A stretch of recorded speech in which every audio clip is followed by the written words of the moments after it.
영어의 well이라는 단어는 좋은이라는 뜻도 있고 건강한이라는 뜻도 있습니다. 어떤 신자나 교회가 좋고 건강하고 좋은 신자 또는 교회인지 이 well이라는 단어를 사용해서 네 가지로 말할 수 있습니다. well에서 W는 worship, 예배입니다.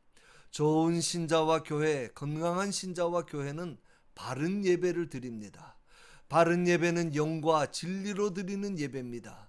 예배는 장소나 규모 같은 형식의 문제가 아니라 예배자가 예배의 대상인 하나님과 어떤 관계를 맺고 사느냐가 중요합니다.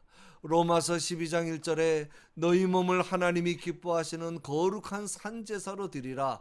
이는 너희가 드릴 영적 예배라고 말씀했습니다.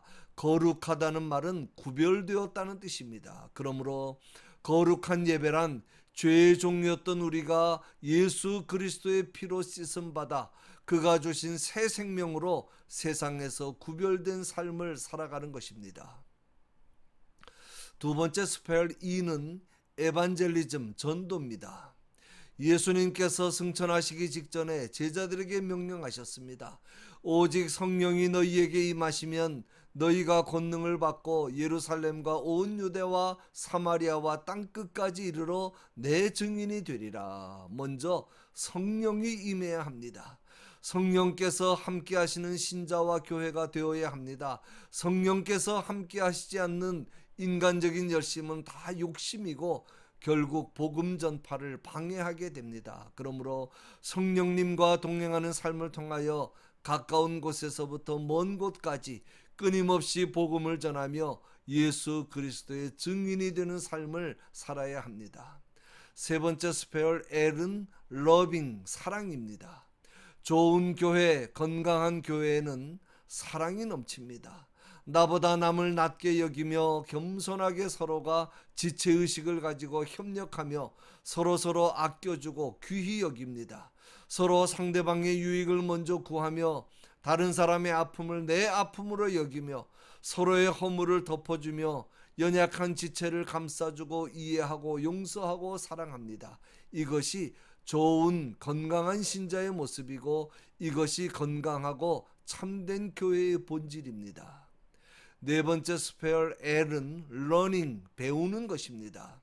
성경에 나오는 에클레시아라는 단어를 처음에 우리말로 번역할 때 성경 번역가들이 많이 고민하다가 가르칠 교 모일 회자를 써서 가르치는 모임이라는 뜻의 교회라는 단어를 만들었습니다.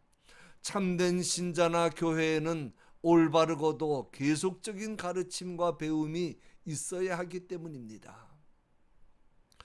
하나님의 은혜로 애굽에서 구원받아 광야 생활을 하는 이스라엘 백성들에게 하나님께서 가나안을 약속하시면서 여러 차례 경고하셨습니다. 내가 배부르고 재산이 많아지고 편안할 때에 내 마음이 교만하여 나를 잊어버릴까 하노라. 그렇게 되지 않도록 조심하라. 나는 너희 앞에 생명의 길과 사망의 길, 두 길을 두었다. 너희들이 선택해라. 미련하게 사망의 길로 가다가 망하지 말고 생명의 길로 가므로 영원히 복받고 살아라. 그러나 그들은 하나님의 거듭된 경고에도 불구하고 하나님을 잊어버립니다.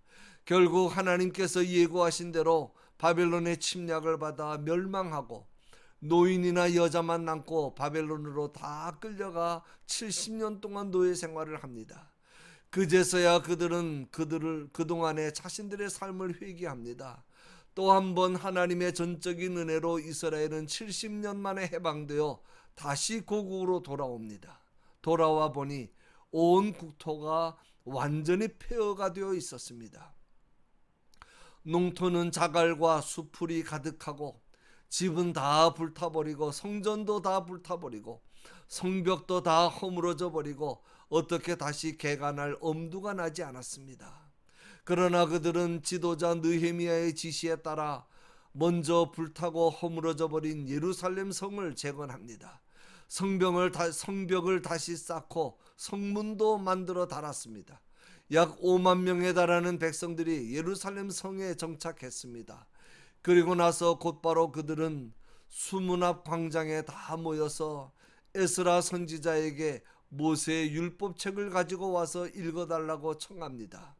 율법책은 창세기부터 신명기까지 모세오경을 가리킵니다. 이 자리에서 이스라엘 백성들의 신앙 부흥 운동이 일어납니다. 참으로 귀한 은혜의 역사입니다.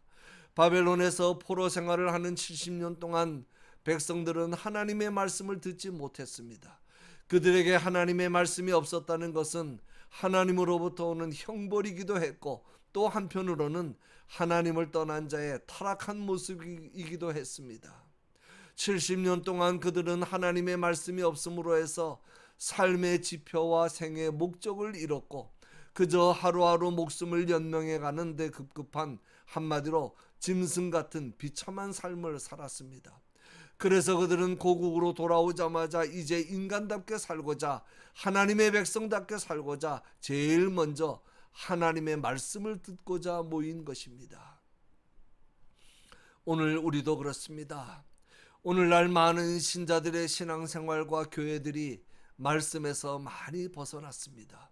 세속적이고 인간적인 것들이 복음을 위장해서 교회에 많이 들어왔습니다.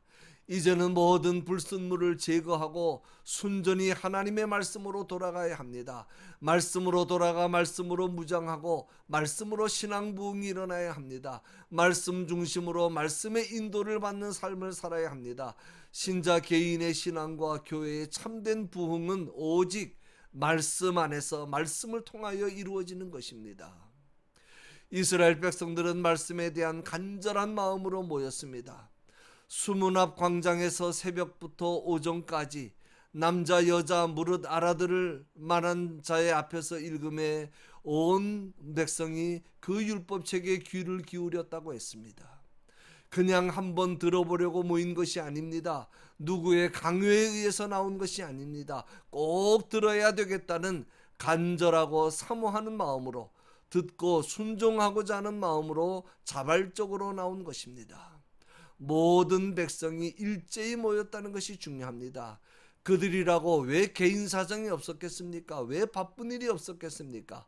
그러나 모든 사람이 이렇게 한 마음으로 연합하여 말씀을 사모하니 개인 신앙은 물론이요, 공동체가 영적으로 부흥할 수밖에 없는 것입니다. 에스라가 모든 백성 위에 서서 그들 목전에 책을 펴니 책을 펼 때 모든 백성이 일어섰다고 말씀합니다. 일어섰다는 것은 하나님의 말씀에 대한 동의와 존경을 의미합니다.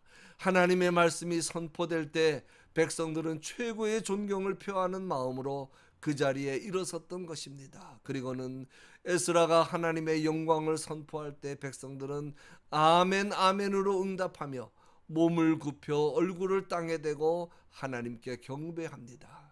백성들이 율법의 말씀을 다 듣고는 다 웁니다.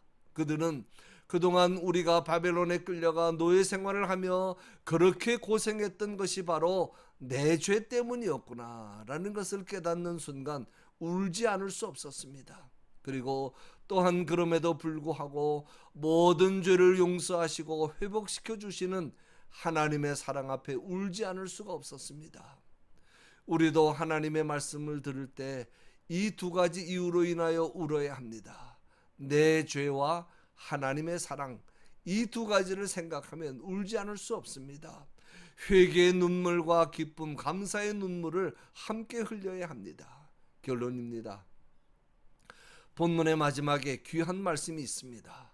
여호와로 인하여 기뻐하는 것이 너희의 힘이니라. 참 귀한 말씀입니다. 우리는 지금 무엇을 힘으로 삼고 살아갑니까? 재물입니까? 건강입니까? 지식입니까? 명예나 기술입니까? 잊지 마십시오. 신자의 힘은 오직 하나입니다. 하나님의 말씀을 통하여 주시는 기쁨으로 힘을 삼고 사시기를 바랍니다. 이것만이 영원한 것입니다. 세상적이고 육체적인 것으로 힘을 삼으면 결코 오래가지 못합니다. 간절한 마음으로 하나님의 말씀을 사모해야 합니다.